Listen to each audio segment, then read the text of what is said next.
Hey y'all, welcome to the Hey Dad, Can You Talk podcast. I'm your host, Bailey Garner, and each week we are going to call my dad, Toby Slough, and just have some normal conversations surrounding challenges that come with everyday life. And he encourages me on the daily, and so I know he's going to encourage you too. So let's call my dad.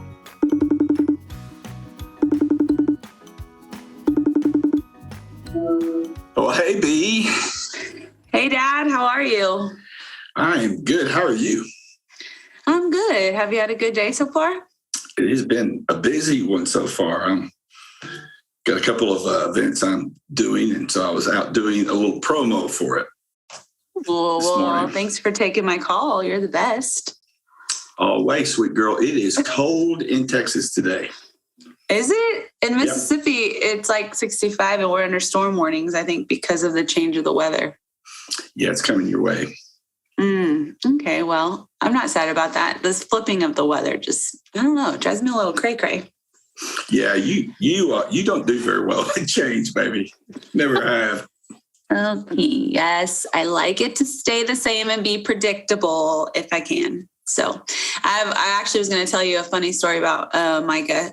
So those of you that don't know, I have a 4-year-old Micah, and we actually named him after my mom, Micah. Little fun fact. But so Dad refers to him as Micah Thomas because of the distinction. But anyways, this week he had a little party at school, and he had a little cough. And I said, do you feel sick? Like you have a cough? You think you should stay home? And he's like, no, Mom, I'm fine. I'm just allergic to the cats.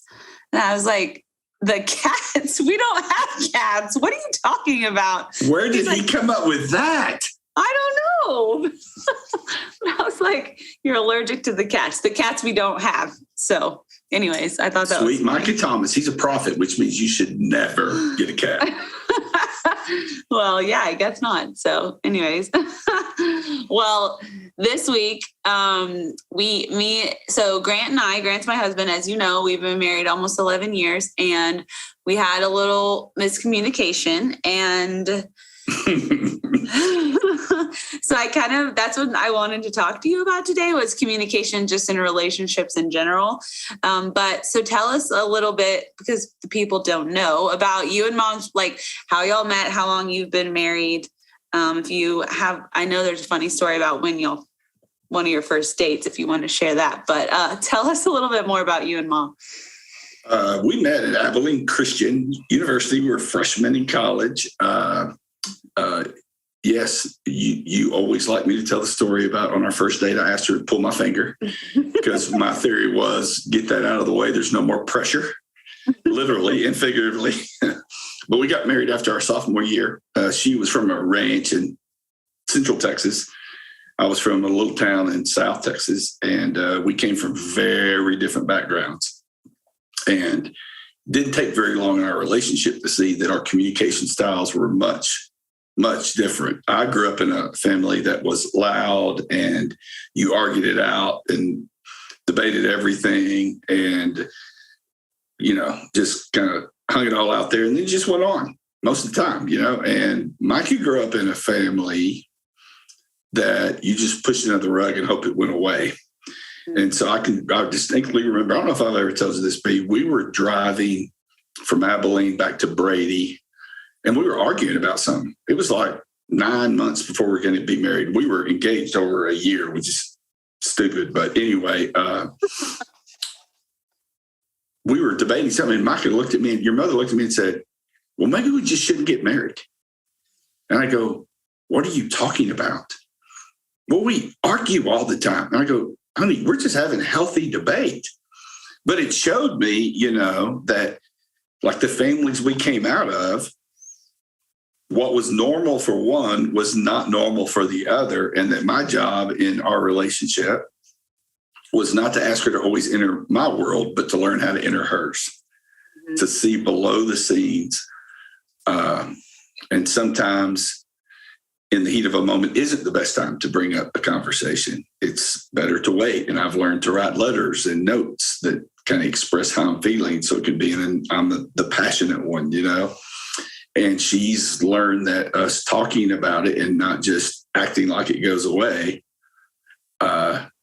we would get in this cycle of she knew I was upset, but she didn't want to talk about it. And then I'd get upset. She didn't want to talk about it. It's just, it's an endless cycle. And so it took us a while. We've been married. You're trying to get me in trouble. How many years? 36, 37 years. Like that. Yeah. I always get the math wrong, but got married in 85. So you can do the math there. Yeah. And it took us a while to learn how to communicate. But it was well worth the effort, because now we can be in the middle of something and we just both kind of understand each other's language and how we speak. And we usually, not the absence of conflict, but it doesn't last very long at all anymore. Yeah. Knock on wood. It's funny you said that about like knowing when to talk about things, because it seems like I tend to bring up stuff before bed, and that's like the worst possible timing. And therefore he just is already frustrated with me because it's late. So I don't know why I can't learn my lesson on that, but I guess it's because we have 3 little kids, and that's the time when I can think clearly because nobody's yelling at me. But I liked that idea of writing it down, because I'm like you. I just want to like get it out and talk about it. And I'm not good at waiting for the right time usually. So that's a good tip, I feel like. Well, it wells up in you, right? And so it's about what you want and about how you feel and about how you ought to be able to express yourself. That's me. Yeah. When in healthy communication, you start with not what I want, but the language of the person I'm communicating with. You're going to talk to Gideon different at 6 than you are to Esther at 2. Why? Because the language you're going to use is going to start with where they are. Yeah. Yeah. Yeah. And I feel like this is really helpful for any type of relationship, really, because clear communication with anybody, your friend, your boss, is helpful. How do you, what helped you guys grow in your communication? I mean, obviously time, I'm sure, and learning one another, but if somebody's listening, and this is where I'm at, and I'm like, I just want to be a better communicator, but I don't know what to do or where to start, because that's kind of where I can get is it feels a little bit hopeless of how to make it better. Yeah. For us, for anybody, I mean, the truth is that nobody wants to admit is it's pain that causes you to change. It's, you have enough conflicts, you have enough pain, enough hurt feelings, enough, think about it.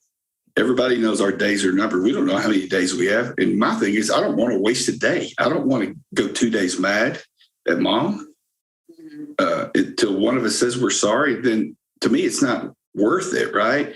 So it's pain that causes us to want to change. And that was for us, that we had to find a time outside of when we were in conflict to have healthy conversations about how we communicate with one another. And you have to sit there and listen. Yeah. This is what this makes me feel like. And she has to listen to me say, this is how that makes me feel. And what you always got to remember, B, is like, well, that's not what I intended is not a good response. Your intentions, what does that mean? It's the guy who, gets drunk and kills somebody and says, well, I didn't mean to hurt anybody. Yeah. It's the intention isn't there. It's not about what you intend. It's about what they're hearing. It's about Grant's family of origin, and how was conflict, like what was some result of conflicts in their home, which we know wasn't good. And so it's easy for you to see through that lens. And so you have family of origin issues that I'm sure you've got lots of counseling about. And he has family of origin issues. So you have to find a time when it's not critical, like you're not in the heat of battle. Like, let me give you a little tip, baby girl, if you don't hear anything else today. Don't be bringing something up right before you go to bed. I know. I mean, like that's an environment for disaster. Your mom used to want to she'd pick a fight with me during the sports on TV. I'm like, hey, dude, could we just wait until the sports get over and we talk about it? Yeah. So what I'm hearing you say is basically make, like, when you're in the heat of the moment, step back and say, we're going to talk about this later, whenever we're both on kind of have a level head. Yeah. And again, you're me and Grant's mom. So I'm generalizing, but I would say to you that what will make you be able to do that is, okay, we're going to agree on the time we're going to talk about this. Mm-hmm. Not just because mom would just hope it'd go away. Yeah. Okay. We'll talk about this tomorrow, but then tomorrow never came. And it just made it worse. So agree on the time you're going to talk about it, and have that conversation. How did you guys, because you talked about just coming from a different family origin, and obviously, I mean, we've been married 11 years, and so we're still kind of figuring out like what, you and I would, as a teenager, you and I would stay up arguing till 2 a.m, right? Until we hashed it out.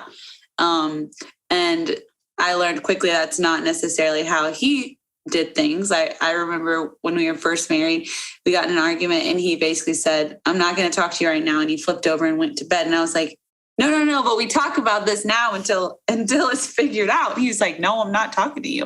And I was like, he hates me. The world's over. I mean, we were just married. And so we've come a long way since then, but I still feel like it takes time to really understand and change some of the habits, I guess, that you had or that you didn't even know you were forming growing up. And so, like, did you guys do any counseling, or how sometimes I think it's really hard for me and him, and I think any relationship, to see the other people's lens, and when we try to explain it to each other, we just aren't seeing it because we have never lived in the separate place. You know what I mean? And so I don't know, I get stuck and I obviously don't want to, I want to do what you said, where every day remember that the fight isn't, it's like not worth it. And all that kind of stuff. And to make sure I say sorry and we get through it. But I also want to do better and grow in my communication and understanding each other and where we came from. And so obviously, like you said, having those conversations when we're not in the heat of the moment, but I still feel like I get frustrated because either I'm misunderstood or he feels misunderstood, and I'm not, and it feels like a little bit. So I don't know if you have any other suggestions for that, like how to really hash out, okay, this is what we went through as kids, maybe, I don't know. Well, remember back when your mom and I were at your stage of life, like there weren't counselors. That wasn't the paradigm, right? Yeah. So we went to like marriage conferences. That's where we would go. And you'd be at these marriage conferences where you're learning, different ways that people respond based on their family of origin issues. You're learning, you're discovering what your love language is, what his is. And in the context of that, you begin to have those conversations. They still have marriage conferences. I know here in the Metroplex, I saw a bunch of people posting about one last weekend. But yeah, I would say, especially if you can get some pastoral counseling, a perfect way to do it would be to find a book, right, that you both could read together and then process using a pastoral counselor or even a licensed professional if you want to. I mean, what better investment could you be into your life? It's not like, this is a learned skill. It's not either you have it or you don't. And I sure hope, again, because some of these people might not know me, this, but it's like, I have not arrived. Your mother has not arrived. We still have to work on it. We don't have to work on it as much as you do because we've had more practice than you have. I had a guy tell me one time, I just wish I could cook brisket. What's the secret to cooking brisket like you cook it? And I said, well, you have to burn about 50. You have to burn briskets before you learn how to cook one. Yeah. And that's kind of what it's like when you're married, especially as you're learning, it's a learned skill over time that if you'll give yourself to the process and say, hey, Grant, I want this to be better, and believe he wants it to be better, even when it's not bad. I mean, in that moment, and could we commit to something like this together? Well, both of you want that. It's not going to go away, is what I'm saying. What would you say to somebody who is listening and maybe thinks I can already hear it, wait. People are listening to us? I thought we were just having a chat. I'm teasing. Go ahead. Okay. But maybe they're saying, well, counseling is so expensive, or my spouse won't. It feels like it is a very vulnerable thing to do. Mm-hmm. So my spouse doesn't feel comfortable with it. And maybe two people aren't on board with some aspect of it. Where would you say someone should start then? With himself. You got to work your side of the street, baby girl. How many times you heard me say that? Yeah, a lot. I should get that added to my tattoo arm. Yeah, I think you should. You and your brother can go get one again together. But the thing is, man, there's nothing more sanctifying on the planet than being married, because it can't always be about you. And sometimes it's a season of you got to work on you, and you got to trust that God's going to work on your mate. Mm-hmm. And the very first counselor I ever knew was when we lived in Oklahoma City. And when people would come to see him, he was one of the wisest guys I've ever known. And he would say this: what are you going to do if nothing changes? Which I thought was one of the strongest statements ever. It's like, I don't want to go to counselor. It doesn't change anything. No, this isn't about, it's about changing you. Mm-hmm. And you've got to determine, how can I become better, even if my mate doesn't want to become better? And you got to trust God in the process. Yeah. No, that's good. That's some good wisdom. So since we're talking about relationships, what do you have, like one of your best memories with mom, or like a turning point kind of? Obviously y'all been married a long time. Mm-hmm. And so that you've had a lot of turning points or, learning experiences, but can you think of one? I know I kind of put you on the spot, but you have a good memory. Yeah. I'll give you the best and I'll give you the worst. How's that? Okay. That sounds good. Which one you want first? The worst first. I knew you would. So the worst was we were living, we'd moved out to a lake north of here, the Metroplex, a little place called Moss Lake. And we were living in a little, we'd started as our second home, but we ended up living there while we were waiting for our next home to be done. You know how we roll on that stuff. Mm-hmm. And so it wasn't very much space at all. There wasn't really a place to get away. And we had a conflict one day that I can't ever remember being that angry at your mom. Mm-hmm. And we couldn't get past it. Mm-hmm. Like, we both forgave each other, but then there was something else that would come and something else that would come. And we sat there one night, tears running down our face, really saying, wait, we've been married almost 30 years. How can this be this hard? Mm-hmm. And we talked about it the other day. Neither one of us thought, well, we won't be married anymore. But what we thought was my greatest fear has never been to not be married. My greatest fear is two strangers passing in the night. Yeah. And the Lord used that season to remind me that you better be humble, man, because mm-hmm. I had said a few times, well, that we have struggles, but our marriage is not one of them. And God's like, oh, really? You don't need me in this either? Mm-hmm. That was the worst season. But I think one of my favorite memories is that fast forward a few years and we had gone on a little trip together, and we were at this place that was an all-inclusive place up in the mountains, and you were very still. It wasn't built with activity. Oh, yeah. You were sending us pictures to make us jealous. Yeah, that's what I do. Yeah. But, you were getting pictures when the Wi-Fi worked, which wasn't very often. It was just That's true.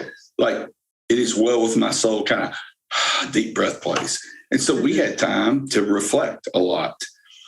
And we talked about a lot of things. And one of the things in that moment was we talked about how becoming best friends, if you'd asked us when we were your age, are you best friends with them? Oh, sure.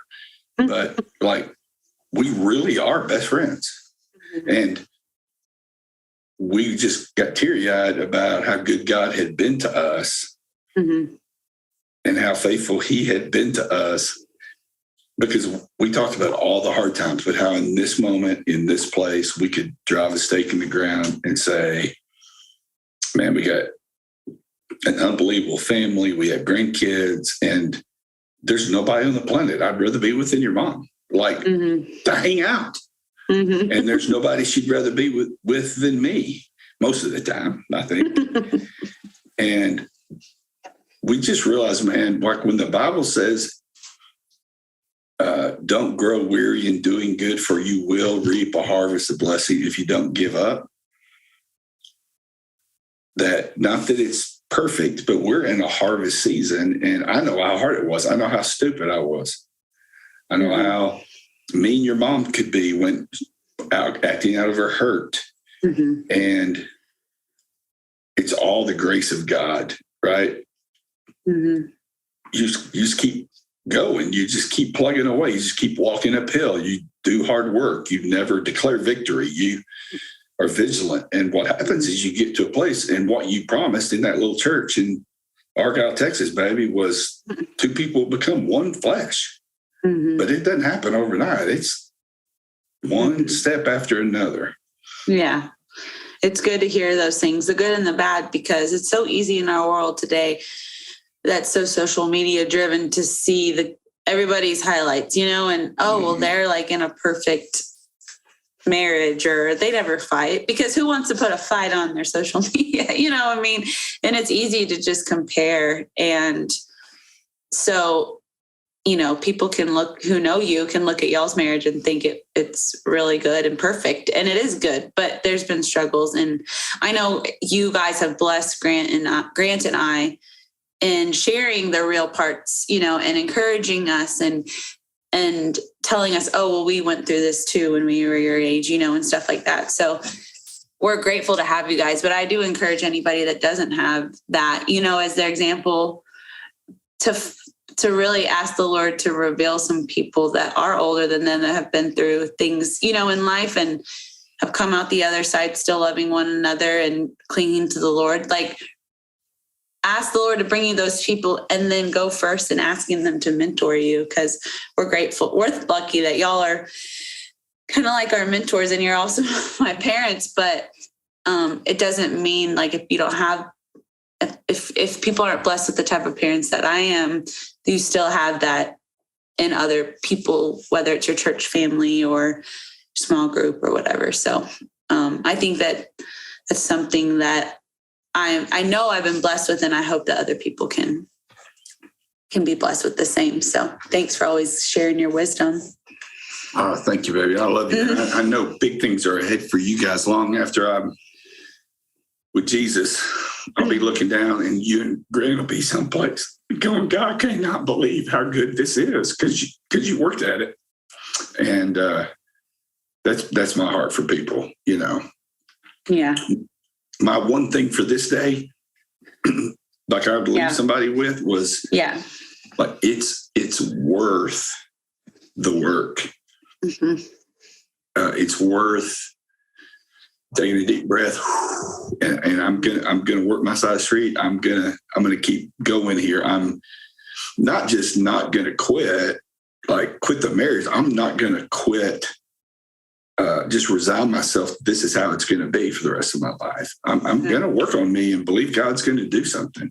And I'm finishing up my last little teaching at Cross Timbers. I'm talking about Ted Lasso, calling it TED Talks. And this week is, it may not, it's my favorite saying of his, which I believe in hope. I believe in believing. And, I'm a journey guy. Just don't stop believing, man. Just keep walking. Something good's going to happen. Yeah, that's good. Well, thank you for talking to me today, and for encouraging me and anybody else that's listening too. I appreciate it. So I look forward to chatting next week. I'm sorry y'all can't see it. Oh, you guys, we're not doing video yet, because my daughter looks so pretty today. Look at her. She's so sweet. Pretty. You look like your mama today. Oh, thanks. Well, I'll remember that next week when I've just worked out, and you ask me if I can grease my tires with my hair. Well, and you smell bad. That's the other thing is, you work out and don't bathe, and you're smelling bad. I mean, I'm your dad. I got to tell the truth. Hey, baby, I love you, but you might need to go take a shower or something. Well, I'm just going to soak in the compliments. So thanks, Dad. All right. Well, we'll talk next week. Same time. Love you so much. Love you. Love you. Okay, y'all. So for sure, I won't be bringing things up before bed anymore. And also, one of the things I took away from today's episode was writing things down and setting a time to talk about hard conversations that's good for both parties involved. That was really good for me to hear. And I hope that you walked away, or you will walk away with something tangible that you can do to improve your communication in your relationships, and that you just honestly understood that you're not alone. I just know that sometimes I can think that I'm the only one struggling with certain things, and that's definitely not true. That's definitely a lie. And so I just hope that you know that you aren't the only one, and that no relationship is perfect, and that it's worth it to keep fighting and to keep growing, and really to lean into the Lord when it comes to growing as a person and with your significant other or friendship or whatever relationship you're in. So anyways, thank you again for listening. Make sure you check out our show notes so that you can see all the important links that we are sharing each week. And if you don't know where to find those, you can always Google the platform you're listening on, like Spotify show notes, and you will find it easily. And you don't want to miss out on the free resources that we have to give you guys each week. Thank you again for listening. Please share with a friend if you feel like you've been encouraged, and it means a lot to us that you guys are consistently coming back. And if you ever have anything that you would like for us to chat about, or something that comes up in your life, feel free to message us on our social media platforms, and we would love to have a conversation about that. So y'all have a great day, and we'll see you next week.